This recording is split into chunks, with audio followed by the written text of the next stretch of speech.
ශ්‍රී ලංකා වාස්තු විද්‍යාවේ ආරම්භය සහ වර්ධනය පිළිබඳ සාකච්ඡා කරන මේ මාතෘකාව යටතේ අද මා ඔබට පැහැදිලි කිරීමට බලාපොරොත්තු වෙනවා නාගරික ක්‍රියාවලිය ආරම්භය සහ ශ්‍රී ලංකාවේ පුරාණ නාගරික මධ්‍යස්ථාන කීපයක වාස්තු විද්‍යා ලක්ෂණ කොයි ආකාරයෙන්ද ගොඩනැගෙන්නේ කියලා. ලෝකේ අපි ගත්තාම නාගරීකරණය වෙච්ච අවස්ථා පිළිබඳ අපිට හඳුනාගත හැකි තාක්ෂණික සංස්කෘතික යුග කීපයක් තියෙනවා. ඒ යුග අතර මුල්ම කාලේ කැල්කොලිතික යුගයේ එහෙම නැත්නම් තඹ තාක්ෂණය පාවිච්චි කරගත් තාක්ෂණික යුගයේදී තමයි ලෝකේ නාගරීකරණය ආරම්භ වෙන්නේ. ඊට පස්සේ යකඩ තාක්ෂණය පාවිච්චි කරගත් යුගයේදී නැවතත් මේ නාගරික ක්‍රියාවලිය තවදුරටත් වර්ධනය වෙනවා. උදාහරණයක් විදිහට අපි ගත්තොත් කැල්කොලිතික යුගය තුල ඇතිවෙන නාගරික ස්ථාන විදිහට අපිට පෙන්වන්න පුළුවන් මිසරය, මෙසොපොටේමියාව, සුමේරියාව, ඉන්දුනින්නය, ඒ එක්කම චීනයේ හොයනෝ ශිෂ්ටාචාරය. ඒ වගේ ආකාරයට මේ කැල්කොලිතික සංස්කෘතිය පදනම් කරගත් එහෙම නැත්නම් තඹ තාක්ෂණය පදනම් කරගත් සංස්කෘතීන් ලෝකේ නාගරික අවස්ථා ආරම්භ කරනවා. ඊට පස්සේ අපි දකිනවා විශේෂයෙන් යකඩ යුගයට ප්‍රවේශ වීමත් එක්කම ඉන්දියාව, ලංකාව වගේ රටවල් වලත් මේ නාගරීකරණය තුලට ප්‍රවේශ වීමේ අවස්ථාවක් අපි දකිනවා.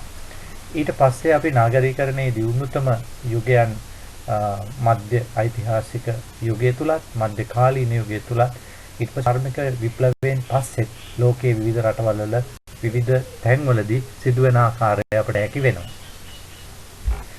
නාගරීකරණ ක්‍රියාවලිය අපි පැහැදිලි කිරීම සිදු කරොත් කොහොමද ආරම්භ වෙන්නේ කියලා ක්‍රිස්තු පූර්ව 4000ට පෙර සමහර ස්ථානවල නාගරීකරණ ක්‍රියාවලිය ආරම්භ වෙලා තිනවා.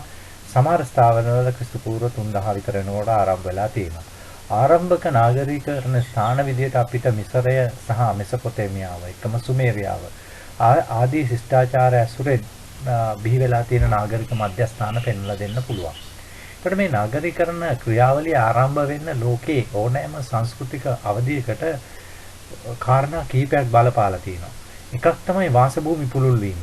වාසභූමි පුළුල් වීම කියලා මෙතනදී මූලික වශයෙන්ම අදහස් වෙන්නේ ජනගහනයේ වර්ධනයත් එක්ක මුලින් ග්‍රාමීය මට්ටමේ සිටි මිනිස්සු ක්‍රමානුකූලව ඒ ප්‍රදේශවල ජනාවාස පුළුල් කරනවා. මේ ජනාවාස පුළුල් කිරීමේ ක්‍රියාවලිය තුලදී විශේෂයෙන්ම අපට හඳුනාගත හැකි වෙනවා මිනිසුන්ගේ නිෂ්පාදන සඳහා වෙළඳපළක්. එහෙම නැත්නම් අතිරික්ත නිෂ්පාදනයක් එකතු වෙනවා. තමන් ග්‍රාමීය මට්ටමින් නිෂ්පාදනය කරන මේ ආහාර වෙන්න පුළුවන්, වෙනත් ද්‍රව්‍යයක් වෙන්න පුළුවන්, භාණ්ඩයක් වෙන්න පුළුවන්. මෙන්න මේ වගේ අතිරික්තයක් හඳුනා ගැනීමට හැකි වෙනවා. මේ අතිරික්තය තමයි විශේෂයෙන්ම නාගරීකරණයට මඟ පාදන කාරණය වෙන්නේ. ඒකම අපි දකිනවා ඊට පස්සේ පන්ති සමාජයක් ඇති වෙලා මේ පන්ති සමාජය තුලදී විශේෂයෙන් දේශපාලන ආගමික ආර්ථික සහ සමාජීය කියන පන්ති සමාජය තුලදී යම්කිසි පාලන ක්‍රමයක බිහිවීම මේ බිහිවීමත් එක්ක මිනිස්සු විශේෂයෙන්ම තමන්ගේ කටයුතු සඳහා වෙනත් රාජ්‍යයන් ආක්‍රමණය කරනවා. ආක්‍රමණය කරලා ඒ භූමිය අල්ලා ගන්නවා. ඒ අල්ලා ගැනීම තුලදී විශේෂයෙන් වහල් ශ්‍රමය කියන කාරණය මූලික වශයෙන් තමන්ගේ අවශ්‍යතා සපුරා ගැනීමට මිනිසුන් විසින් මිනිසුන් යොදා ගැනීම සිදු වෙනවා. මේකත් නාගරීකරණයට මූලික වශයෙන් බලපාන ලද ආරම්භක කාරණයක් විදිහට අපිට පෙන්වන්න පුළුවන්. මම ඔබට පැහැදිලි කරා දේශපාලන සමාජ සහ ආර්ථික මෙන්ම ආර්ථික ආයතන බිහි වෙනවා කියන කාරණය. මේ ආයතන සැකැස්ම තුලදී ප්‍රධාන වශයෙන්ම අපිට සමාජයේ බෙදීමක්. එහෙම නැත්නම් මේ එක් කණ්ඩායම් වල වර්ධනයක් අපිට හඳුනා ගන්න පුළුවන්. මේ සමාජ කණ්ඩායම් වල ඇතිවීම රාජ්‍ය බිහිවීමට එක්පතකින් බලපානවා. එක්කතකින් දේශපාලන යාන්ත්‍රණය හැසිරවීමට බලපානවා. ඒ සඳහා පෙළගැස්මක් අපිට හඳුනා ගන්න හැකි වෙනවා. ඊට පස්සේ අපිට හඳුනා ගන්න හැකි වෙනවා ආර්ථික ක්‍රියාවලිය. මේ ආර්ථික ක්‍රියාවලිය තුලදී විශේෂයෙන්ම පන්ති පෙළගැස්ම කැපී පෙනෙන ලෙස අපිට හඳුනා ගැනීමට හැකියාව ලැබෙනවා. ඒකට නාගරීකරණ ක්‍රියාවලියට මෙන්න මේ කාරණය ආරම්භක යුගයේදී අපිට බලපාන ලබනවා. එතකොට නියොලිතික යුගය වෙනකොට රෝදය මිනිසා හොයාගෙන තිබුණා. ඒ රෝදේ බහුල භාවිතය අපි දකිනවා කැල්කොලිතික සංස්කෘතියින් තුල ආරම්භ වෙනවා. විශේෂයෙන් දුරකථන වෙළඳාම, ඒකම ප්‍රවාහනය, මේ ආදී කටයුතු සඳහා රෝදයේ ප්‍රයෝගීතාවයත් එක්ක මේ නාගරීකරණ ක්‍රියාවලියේ ආරම්භ වීමට රෝදයේ භාවිතය අතිශයින්ම වැදගත් වෙනවා. ඊගාව කාරණේ තමයි ආකර්ශනීය භූමි තෝරා ගැනීම. මිනිස්සු ජීවත් වීම සඳහා මේ භූමිත වැදගත් වෙනවා. විශේෂයෙන්ම මිනිසුන්ට ජීවත් වීමට අවශ්‍ය කරන මූලික සම්පත් ටික අවශ්‍ය වෙනවා. ජලය සහ කෘෂි වගාවට අවශ්‍ය හොඳ බිම්. ඒකට මේ ආකර්ශනීය භූමි ඕන් ගංගා නිම්න ආශ්‍රයෙන් ආරම්භයේදී තෝරා ගන්නවා. ඒ නිසා තමයි ලෝකේ ආරම්භක නාගරීකරණ ස්ථාන ගංගා නිම්න වල බිහි වෙන්නේ. අපි දන්නවා යුප්‍රටිස් ටයිග්‍රිස් ගංගා ආශ්‍රයෙන්, ඒකම හින්දු ගංගාව ආශ්‍රයෙන්, හොයන්හෝ ගංගාව ආශ්‍රයෙන් මේ චීනය, ඉන්දියාව සහ මිසරය, මෙසොපොතේමියා වගේ රාජ්‍යයන් මේ ගංගා නිම්න වල බිහි වෙනවා. මේ ආකර්ශනීය භූමිවලදී වැදගත් වෙන්නේ ජනාවාස ඇතිවීම සඳහා විශේෂයෙන්ම මිනිසුන්ගේ ජීවනෝපාය ක්‍රමයන් වල වර්ධනය. අපි මේ නාගරීකරණ ක්‍රියාවලිය පිළිබඳ සාකච්ඡා කිරීමේදී මුල්ම ලෝහ භාවිතය පිළිබඳ අපට මිසරය, මෙසොපොතේමියාව, සුමේරියාව ආදී ශිෂ්ටාචාර අතරින් හඳුනා ගන්න හැකියාව වෙනවා. ඒ ශිෂ්ටාචාරවල තමයි නාගරීකරණය මූලික වශයෙන්ම ආරම්භ වෙන්නේ. ඊට පස්සේ අපි දකිනවා ආසියානු කලාපයට මේ නාගරීකරණ සංකල්පය දෝලණය වෙනවා. ඒ දෝලණය වීමේදී අපි ආසියානු කලාපය තුල විශේෂයෙන්ම මොහෙන්දජාරෝ හරප්පා ශිෂ්ටාචාරය අපි දකුණු ආසියානු කලාපයේ කොට නැගෙන ආකාරය දකිනවා. ඊගවට අපිට නැගෙනහිර ආසියාවෙන් අපි හඳුනා ගන්නවා හොයන්හෝ ශිෂ්ටාචාරය චීනය වගේ රටවල. එතකොට මේවා ගොඩක් වෙලාවට ක්‍රිස්තුපූර්ව 4000න් පස්සේ කාලේ තමයි මේ දකුණු ආසියාව සහ නැගෙනහිර ආසියාව යන රටවල් වල ඇති වෙන්නේ. එතකොට මේ මහා ශිෂ්ටාචාර මේ නිම්නවල බිහි වෙනකොට ගංගා නිම්නවල බිහි වෙනකොට විශේෂයෙන් ඒ සඳහා බලපාපු කාරණා පිළිබඳ අපි නාගරීකරණ ක්‍රියාවලියේදී සැලකිල්ලක් දැක්විය යුතුයි. මා මේ අවස්ථාවේදී වැඩි අවධානය යොමු කරන්නේ දකුණු ආසියානු කලාපයේ බිහි වෙලා තියෙන මේ මහා ශිෂ්ටාචාර පිළිබඳව. ඒකට මහා ශිෂ්ටාචාර දකුණු ආසියානු කලාපයේ බිහිවීම සඳහා මූලික වශයෙන්ම බලපාන කාරණය තමයි නියෝලිතික ග්‍රාමීන්. මේ නියෝලිතික ග්‍රාම සංස්කෘතිය අපි දකිනවා ආකර්ශනීය භූමි තුල ස්ථාපිත වෙනවා. ඉන්දු නිම්නයේ ගොඩනැගෙන්නා වූ ආරම්භක නාගරික මධ්‍යස්ථානය සඳහා දකුණු ආසියාවේ විශේෂයෙන්ම මේ ග්‍රාමීය ශිෂ්ටාචාරවල බලපෑම අපි හඳුනාගන්නේ වයඹදිග ඉන්දියාවේ අද අපි ඇෆ්ගනිස්තානයේ විදිහට හඳුන්වන භූමිය තුල. ඒ භූමිය තුල පුරාණයේ ස්ථානගත වෙලා තියෙන වර්තමානයේ හඳුන්වන මෙන්න මේ නම් වලින් අම්රි නාල් කුල්ලි ෂෝබ් කිලිගුල් මොහමඩ් කියලා වර්තමානයේ මෙන්න මේ නම් වලින් හඳුන්වන ගම් ආශ්‍රිතව පුරාණයේ මේ නියෝලිතික ග්‍රාම බිහි වෙලා තියෙනවා. එතකොට මේ බලුකිස්තාන් සානුව තුල ආරම්භ වන මේ ග්‍රාමීය සංස්කෘතිය පුරාවිද්‍යාඥයින් පෙන්වලා දෙන්නේ විශේෂයෙන්ම අර මම මීට පෙර කතා කරපු අතිරික්ත නිෂ්පාදන හුවමාරු කරගත් සංස්කෘතියක් දක්වා බිහිවීමට බලපානවා කියන කාරණේ. උදාහරණයක් විදිහට එක් ග්‍රාමයක සම්නිෂ්පාදනයේ වැඩි නම් ඔවුන් මේ භාණ්ඩ අතිරික්ත භාණ්ඩ වෙනත් ග්‍රාමයකට හුවමාරු කරගත්තා. අනිත් ග්‍රාමයේ මස් නිෂ්පාදනයේ වැඩි නම් ඒ අතිරික්තය අනිත් හුවමාරු භාණ්ඩයක් විදිහට මුල් ග්‍රාමයට දුන්නා. මේ ආකාරයෙන් විවිධ අතිරික්ත නිෂ්පාදන මේ ගම් හරහා හුවමාරු කිරීමේ ක්‍රියාවලියේ ප්‍රතිඵලයක් ලෙස මේවා එක තැනක ඒකරාශී කොට අලෙවි කිරීමේ පරමාර්ථ පෙරදරි කරගෙන විශේෂයෙන්ම මේ නාගරීකරණ ක්‍රියාවලිය ආරම්භ වෙනවා. එතකොට මේ ඉන්දු නිම්නය තුලදී මේ බලුකිස්තාන් සාළුවේ ආරම්භ වෙන මේ සාරවත් නිම්නවල ආරම්භ වෙන මේ ග්‍රාමීය සංස්කෘතියෙන් තමයි ඉන්දු නිම්න ශිෂ්ටාචාරය නැත්නම් හරප්පා ශිෂ්ටාචාරය එහෙම නැත්නම් මොහෙන්දජාරෝ හරප්පා ශිෂ්ටාචාරය බිහිවීම සඳහා මූලික පදනම සැකසෙන්නේ. මේ සිටියේ මම පෙන්වලා දීලා තියෙන්නේ ඉන්දු ගංගාව සහ ඉන්දු ගංගා නිම්නයට වයඹදිග ප්‍රදේශයේ සාරවත් නිම්න ප්‍රදේශයක්. මේ නිම්න ප්‍රදේශයේ තමයි මේ නියෝලිතික ග්‍රාමීය සංස්කෘතිය එහෙම නැත්නම් අම්රි නාල් කුල්ලි ෂෝබ් කිලිගුල් මොහමඩ් කියන ඒ ග්‍රාමීය සංස්කෘතියෙන් ආරම්භ වෙන්නේ. එතකොට මෙන්න මේ නියෝලිතික ග්‍රාම තමයි මූලික වශයෙන්ම ක්‍රමානුකූලව පල්ලෙහාට ඇවිල්ලා ඉන්දු ගංගා නිම්නේ නාගරික අවස්ථාව පළතාව දක්ුණු ආසියාවේ පටන් ගන්න. එතකොට මේ ඉන්දු නිම්න ශිෂ්ටාචාරය අපි ගත්තාම ඒක ක්‍රිස්තු පූර්ව 3000 විතර පස්සේ 3000න් පස්සේ ආරම්භ වෙලා ක්‍රිස්තු පූර්ව 1750 වගේ කාලය දක්වා පැවතිච්ච බවට තමයි පුරාවිද්‍යාඥයින් කැණීම් වලින් තහවුරු කරගෙන තියෙන්නේ. එතකොට මේ ග්‍රාමීය ශිෂ්ටාචාරය නාගරික ස්ථාන කීපයක වර්ධනය වීමක් ඉන්දු නිම්නය පුරා අපිට දැක ගන්න හම්බ වෙනවා. ඉන්න එක ස්ථානයක් තමයි මොහෙන්දජාරෝ. තවත් ස්ථානයක් තමයි හරප්පා. තවත් ස්ථානයක් තමයි කාලිබංගන්. තවත් ස්ථානයක් තමයි ලෝතාල්. ලෝතාල් කියන්නේ වරායක්. මේ මුදාසන්නේ තිබිච්ච වරායක්. එතකොට මේ ඉන්දු නිම්න ශිෂ්ටාචාරය විශේෂයෙන්ම ආරම්භ වෙලා වර්ධනය වීමේදී ඉන්දු ගංගාවේ ඉහළ නිම්නයේ සිට පහළ නිම්නය දක්වාම මේ ශිෂ්ටාචාර බිහිවීම අපට දැක ගන්න හැකියාව ලැබෙනවා. එතකොට මේ ශිෂ්ටාචාරවත් සමාජයක් තුළ මූලික වශයෙන්ම ඇතිවන වූ තත්ත්වයන් කුමක්ද කියන කාරණේ අපි මේදී හඳුනා ගන්න අවශ්‍ය වෙනවා මේ ඉන්දු නිම්නයේ මේ තත්ත්වයන් ඇතිවීම සඳහා. ශිෂ්ටාචාරයක ප්‍රධාන අංගයක් තමයි වාස්තු විද්‍යාත්මක නිර්මාණ. එහෙම නැත්නම් ස්මාරක සහ සිසු ගොඩනැගිලි. අපි ඉන්දු නිම්නයේ ඇතිවෙනා වූ මොහෙන්දජාරෝවේ, හරප්පාවේ, කලිබංගන් වල එකම ලෝතාල් කියන වරායේ විශේෂයෙන්ම අපි හඳුනා ගන්නවා සුවිශේෂී වාස්තු විද්‍යාත්මක නිර්මාණ. ධාන්‍යාගාර, ඒකම පොකුණු, ඒකම තවත් විශාල ගොඩනැගිලි රාශියක්, ඒකම නාගරික මධ්‍යස්ථාන හැසිරපු විශේෂයෙන් ඇතුළු නගරය සහ පිට නගරය කියන කොටස් අපි මේ නිම්න ශිෂ්ටාචාරය තුළදී මූලික වශයෙන් හඳුනා ගන්නවා. ඒක තමයි ශිෂ්ටාචාරයක මූලික ලක්ෂණ වෙන්නේ. ඒකම මේ ශිෂ්ටාචාරයේ තවත් මූලික ලක්ෂණයක් වෙන්නේ කලා නිර්මාණ. අපිට පැහැදිලි වෙන කාරණය තමයි මේ කලා නිර්මාණ මූලික වශයෙන්ම සංස්කෘතියක් එක්ක බැඳිලා පවතිනවා. ඒ සංස්කෘතියේ අනන්‍යතාවය කියාපානවා. අපිට ඉන්දු නිම්න ශිෂ්ටාචාරයේ ඇතිවෙන මේ තත්ත්වයන් එකේ කලා නිර්මාණවල බිහිවීම පෙන්වලා දෙන්න පුළුවන් වෙනවා. ඉන්දු නිම්න ශිෂ්ටාචාරය ආරම්භ වෙලා මේ ආකාරයට මේ කලා නිර්මාණ බිහි වෙලා වාස්තු විද්‍යාත්මක නිර්මාණ බිහි වෙලා නාගරික ශිෂ්ටාචාරයක් වර්ධනය වෙලා ක්‍රිස්තු පූර්ව 1750 වෙනකොට සම්පූර්ණයෙන්ම නැති වෙනවා. මේ නැතිවීමේ ක්‍රියාවලිය පුරාවිද්‍යාඥයින් හඳුනාගන්නේ හරියට ධූමකේතුවක් වගේ කියලා. ඒ කියන්නේ ක්‍රිස්තු පූර්ව 3000 විතර ආරම්භ වුණා.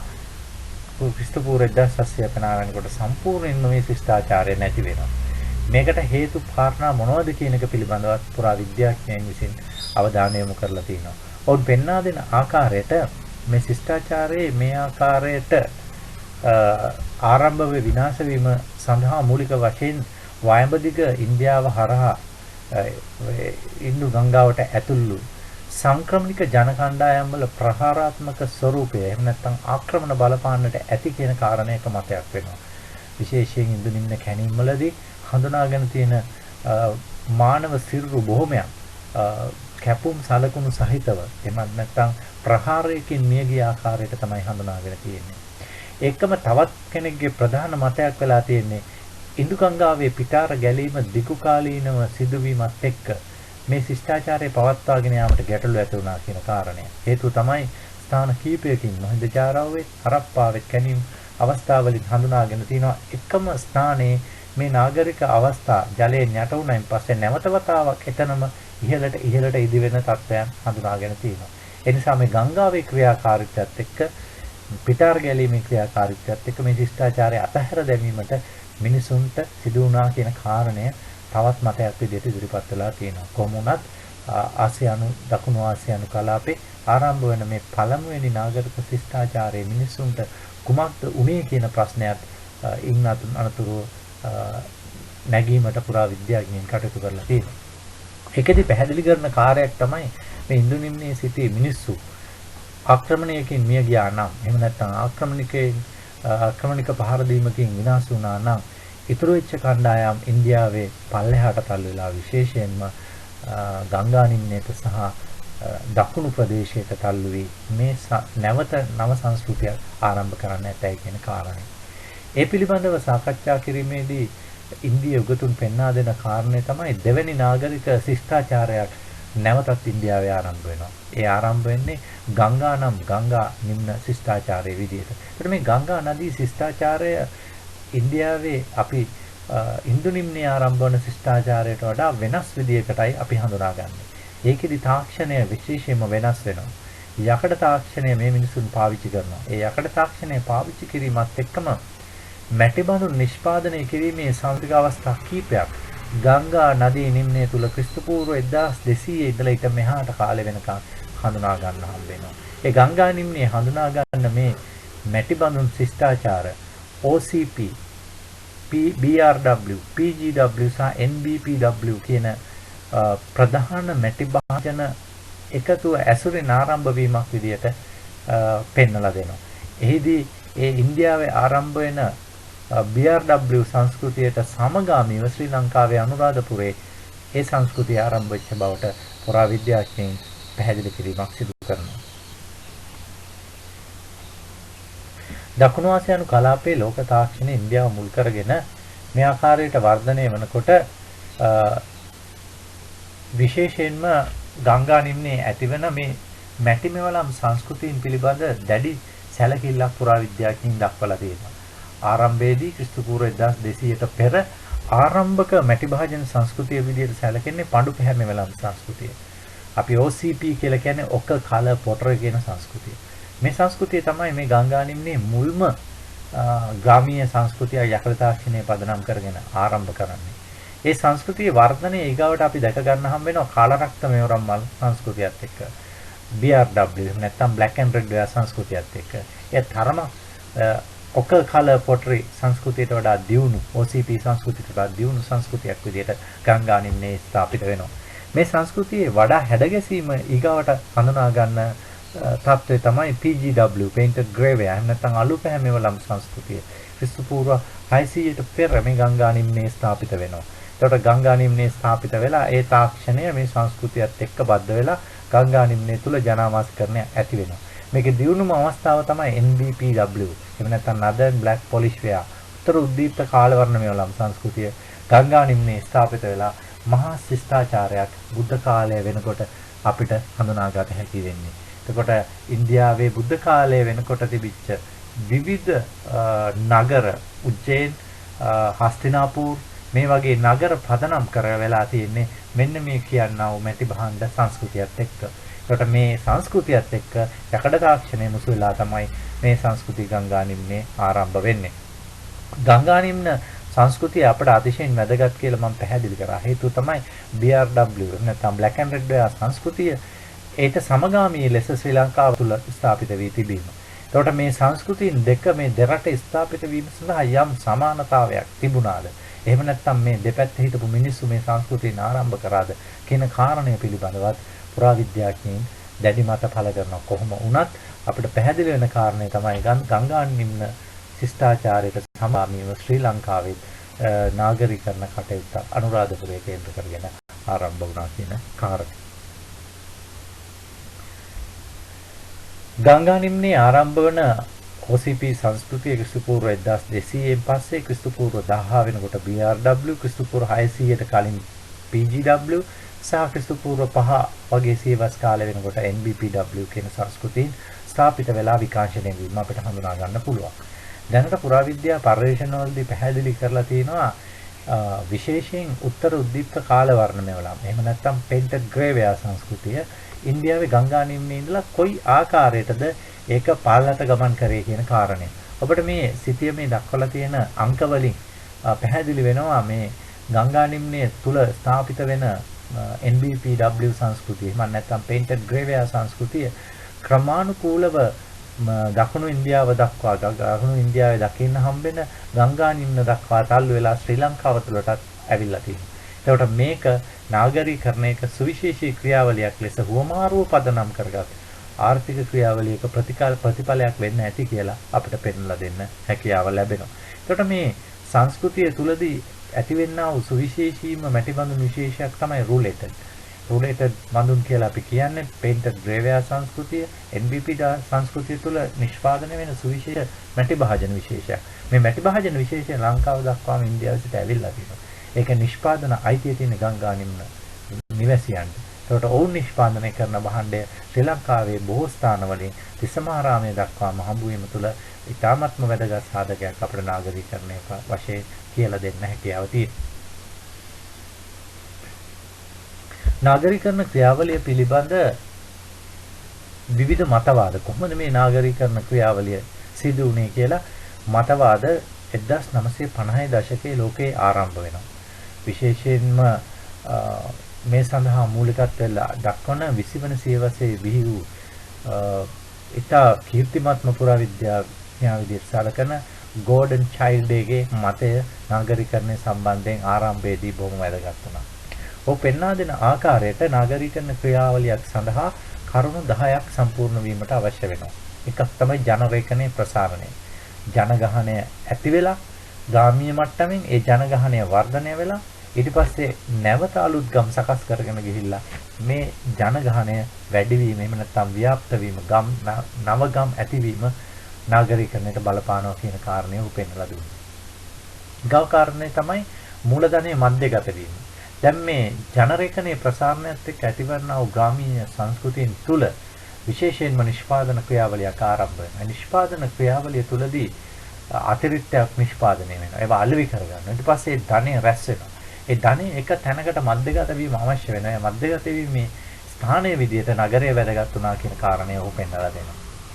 ඊගවට තවත් කාරණයක් තමයි ස්මාරක හා සිසු ගොඩනැගිලි වීම. බිහිවීම. නාගරිකරණ ක්‍රියාවලියකදී අනිවාර්යයෙන්ම ස්මාරක එහෙම නැත්නම් ගොඩනැගිලි බිහිවීම කැපී පෙනෙන ලෙස කේන්ද්‍රගත වී නිර්මාණය වීමක් අපිට හඳුනාගත හැකි වෙනවා. ඒ తත්වය නාගරික ක්‍රියාවලියකදී වැදගත් වෙනවා.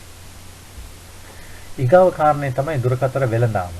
මේ දුරකථන වෙළඳාමේදී දේශීය සහ විදේශීය වශයෙන් කොටස් දෙකකට අපිට බෙදන්න පුළුවන්. රට අභ්‍යන්තරය තුල පර්යන්ත ප්‍රදේශ දක්වා සිදුවන වෙළඳාමත් ඊට පස්සේ රටින් රටකට වෙන වෙළඳාමත් නාගරිකරණ ක්‍රියාවලියකදී මූලික වශයෙන් හඳුනා ගැනීමට හැකියාව තියෙනවා කියන කාරණේ චයිල්ඩ් ඩේ පැහැදිලි කරනවා. ඊගවට චයිල්ඩ් ඩේ පෙන්වලා දෙන කාරණේ තමයි ලේඛනය ආරම්භීම. විශේෂයෙන්ම නගරයක් නිර්මාණය වීමත් එක්කම අදහස් හුමාරු කර ගැනීමේ ක්‍රියාවලිය අවශ්‍ය වෙනවා. ඒකට භාෂාව විතරක් ප්‍රමාණවත් වෙන්නේ නැහැ. ඒ නිසා ලේඛනය ආරම්භීම අතිශයින්ම වැදගත් වෙනවා. එතකොට නාගරික ක්‍රියාවලියකදී ලේඛනය ප්‍රධාන විදිහටම තේමාවක් බවට පත් වෙන බවට චයිල්ඩ් ඩේ පෙන්වලා දෙනවා. මීට පස්සේ වැදගත් වෙන කාරණය තමයි විද්‍යාවන් බිහිවීම. මේ විද්‍යාවන් තුලින් විවිධ මත එකම නව දැනුම සමාජයට සම්ප්‍රේෂණය වෙනවා. නව සොයා ගැනීම ඇති වෙනවා. නව නිර්මාණ බිහි වෙනවා. මේ නව නිර්මාණ බිහිවීමේ කේන්ද්‍රය බවට පත් වෙන්නේ නගරය. එතකොට මේ නගරය තුල මේ විද්‍යාවන් බිහි වෙලා ඒක අවශ්‍ය කරන දැනුම සම්පාදනය වීම තුලදී මේ නාගරික ක්‍රියාවලිය ආරම්භයට රුකුලක් වෙනවා කියලා චයිල්ඩ් ඩේ පැහැදිලි කරනවා. ඊට ප්‍රධානම කාරණයක් තමයි පන්ති සමාජයක්. පන්ති සමාජයක් කියලා කියන්නේ මෙතනදී වාණිජ කටයුතු, රාජ්‍ය හසුරුවන, ආගමික කටයුතු හසුරුවන ඒකම සමාජයේ යම් ආකාරයකට කුල ධාරාවලියක් පදනම් කරගෙන බිහි වෙන්නා වූ පන්ති ක්‍රමයක්.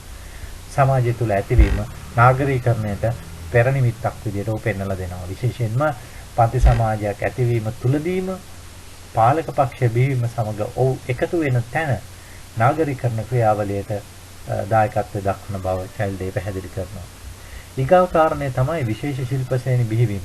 අපි දන්නවා ග්‍රාමීය මට්ටමින් ඇතිවෙනා වූ විවිධ නිෂ්පාදන ක්‍රියාවලියේදී යම් ශිල්ප කටයුතු එළියට එනවා. ඒ අතර ලෝහකරුවන් වෙන්න පුළුවන්, මැටි භාජන ශිල්පීන් වෙන්න පුළුවන්, වෙනත් දල කැටයම් කරුවන් වෙන්න පුළුවන්, වෙනත් කාර්මිකයන් වෙන්න පුළුවන්. මෙන්න මේ ආකාරයේ විවිධ ශිල්ප මේ සමාජය තුළ ඇති වෙනවා. ඒ උන් කරන ඒ නිෂ්පාදන ඉන්පසුව එක තැනකට ඇවිල්ලා ඒවා අලෙවි වෙනවා. ඒවා ප්‍රයෝගිතාවයත් එක්ක මිනිසුන්ගේ අවශ්‍යතාවයන් එක්ක ඉල්ලුමට අවශ්‍ය සැපයුම තුලින් මේ කාරණේ පුළුල් වෙනවා. ඒ නිසා මේ ශිල්ප ශ්‍රේණිවල බිහිවීම නාගරිකරණ ක්‍රියාවලියට මඟ පාදන බව චයිල්ඩ් ඩේ පෙන්වලා දෙනවා. ඊට පස්සේ ਉਹ පැහැදිලි කරන කාරණේ තමයි බහුසම්පත් යැපුම් රටාව. නැත්නම් බහුසම්පත් පරිහරණය. විශේෂයෙන් ස්වභාවික පරිසරය තුළ තියෙන ස්වභාවික සම්පත් මේක අවශ්‍යතාවයන් මත මානව අවශ්‍යතාවයන් මත බහුල ලෙස යොදා ගැනීම.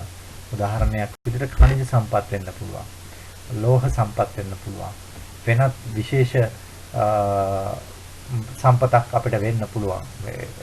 අවශ්‍ය කරන මිනිසුන්ට.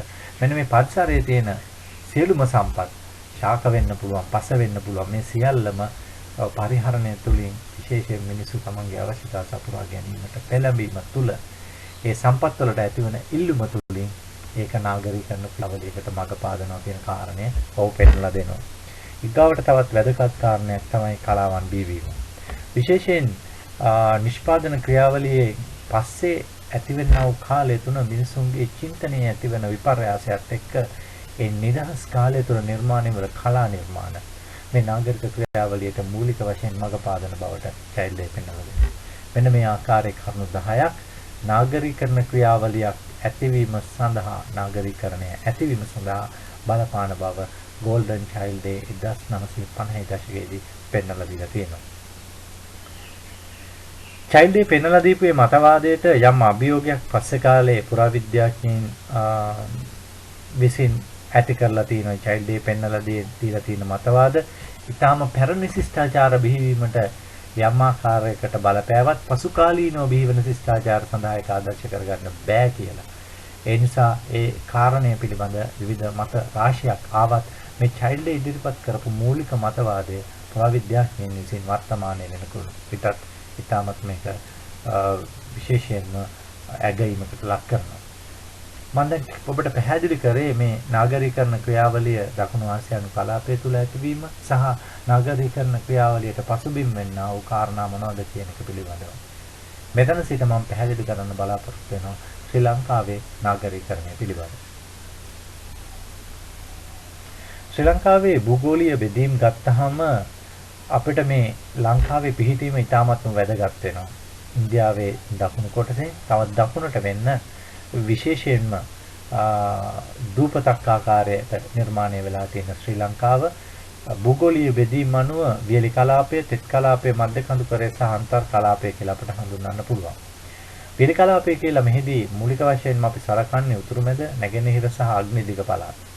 තෙත් කලාපය කියලා අපි සලකන්නේ බටහිර සහ දකුණු පළාත්. මධ්‍ය කඳුකරය කියලා මධ්‍යම පළාත, මහනුවර සහ නුවරඑළිය ප්‍රදේශය ඇතුළත් ප්‍රදේශය. අන්තර් කලාපය විදිහට වයඹ පළාත, විශේෂයෙන් කුරුණෑගල, දඹදෙණිය, යාපහුව, දඹුල්ල මේ දක්වා එන ප්‍රදේශ අපට අන්තර් කලාප විදිහට හඳුන්වන්න පුළුවන්. අපි සිතියමකින් ගත්තොත් මේ භූගෝලීය බෙදීම් දේශගුණික සහ පාරිසරික මට්ටමින් ඇති වෙලා තියෙන තත්ත්වයක් විදිහට තමයි පෙන්වලා දෙන්නත් පුළුවන් වෙන්නේ. මේ සිතියමෙන් ඉතා පැහැදිලි වෙනවා තෙත් කලාපය, ඊට පස්සේ ශුෂ්ක කලාපය, ඒකම වියලි කලාපය, මධ්‍ය කඳුකරය සහ අන්තර් මධ්‍යම පළාත විදිහට කොයි විදිහට කලාප විදිහට මේ කලාප බෙදනවාද කියන කාරණය.